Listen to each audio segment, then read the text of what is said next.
ఈరోజు వైఎస్ఆర్ కాంగ్రెస్ పార్టీ రాష్ట్ర అధ్యక్షుడిగా నన్ను నియమించిన తర్వాత మొట్టమొదటిసారిగా తిరుపతికి రావడం జరిగింది. ముందుగా నన్ను ఈ పదవిలో నియమించినటువంటి గౌరవ మాజీ ముఖ్యమంత్రి వర్యులు బడుగు బలహీన వర్గాల ఆశాజ్యోతి పేదల పెన్నిధి శ్రీ వైఎస్ జగన్మోహన్ రెడ్డి గారికి హృదయపూర్వకంగా ధన్యవాదాలు తెలియజేస్తా ఉన్నాను. ఈరోజు ఈ రాష్ట్రంలో సుమారు 15 లక్షల పైచులకు ఓటర్లు ఉన్నటువంటి రజకులు చంద్రబాబు నాయుడు గారు ప్రతి ఎలక్షన్లో కూడా రజకులకు అలివిగాని హామీలు ఇచ్చి మోసపూరితమైనటువంటి హామీలు ఇచ్చి ప్రతి ఎలక్షన్లో కూడా రజకుల ఓట్లు దండుకొని అధికారంలోకి వచ్చేటువంటి పరిస్థితి. మరి ఈరోజు రజకులను షెడ్యూల్డ్ కులాల్లో చేర్చాలని చెప్పేసి గడిచిన 50 సంవత్సరాలుగా అనేక రకాలైనటువంటి ఉద్యమాలు చేస్తానే ఉన్నాం మా సంఘాల తరఫున. చంద్రబాబు నాయుడు గారు సుమారు 50 ఇయర్స్ ఇండస్ట్రీ, ఆయన 40 సంవత్సరాల నుంచి రజకులు షెడ్యూల్డ్ కులాల్లో చేరుస్తారు, రజకులు షెడ్యూల్డ్ కులాల్లో చేరుస్తారని చెప్పేసి ప్రతి ఎలక్షన్లో కూడా చెప్తా ఉన్నారు, ప్రతిసారి మేనిఫెస్టోలో కూడా పెడతా ఉన్నారు. మరి ఏ ఒక్క రోజు కూడా ఏ ఒక్క సందర్భంలో కూడా ఆయన 4 సార్లు ముఖ్యమంత్రి అయిన ఈ 4 ఏళ్లలో ఈ 4 దఫాలలో ఒక్కసారి కూడా రజకుల యొక్క సమస్యను పరిష్కారం చేసిన పోగా రజకులకు 50 సంవత్సరాలకే రజక వృత్తిదారులకు పెన్షన్ ఇస్తామని చెప్పేసి అనేక సార్లు వారు హామీ ఇవ్వడం జరిగింది. ఆ హామీ కూడా నెరవేర్చలేదు.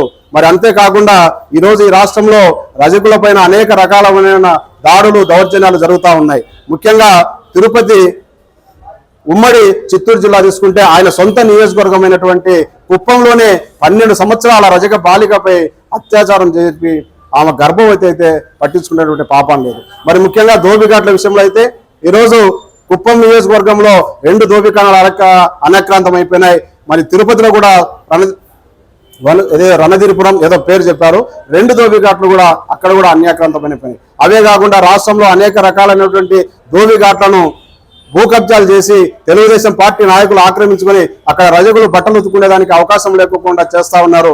మరి వీటన్నిటి మీద ఒక ఉద్యమాన్ని తీసుకొచ్చి రజకులను చైతన్యపరిచి మరి రజకులకు రక్షణ చట్టం కల్పిస్తామని చెప్పేసి ఒక మోసపూరితమైన జీవోను చంద్రబాబు నాయుడు గారు 20/2/2019 అంటే 2019 ఎలక్షన్ 2 నెలల ముందు ఒక మోసపూరితమైనటువంటి ఒక జీవోని ఇచ్చినారు. GO number 38. ఈ 38 నంబర్ని ఇది ఒక రక్షణ చట్టంగా రజకులకు ఉపయోగపడతామని చెప్పినారు. ఆ రక్షణ ఆయన ఇచ్చినటువంటి ఆ పేపరు చెత్తబుట్టలు వేసేదానికి తప్పితే దేనికి పనికిరాలేదనేటువంటి విషయాన్ని ఈ సందర్భంగా రుజువైతా ఉంది. ఎస్సీ ఎస్టీ అట్రాసిటీ కేసులు ఈ తిరుపతిలో 12 కేసులు నమోదైనాయంటే చంద్రబాబు నాయుడు గారి యొక్క పరిపాలన ఏ విధంగా ఉండో చూడొచ్చు.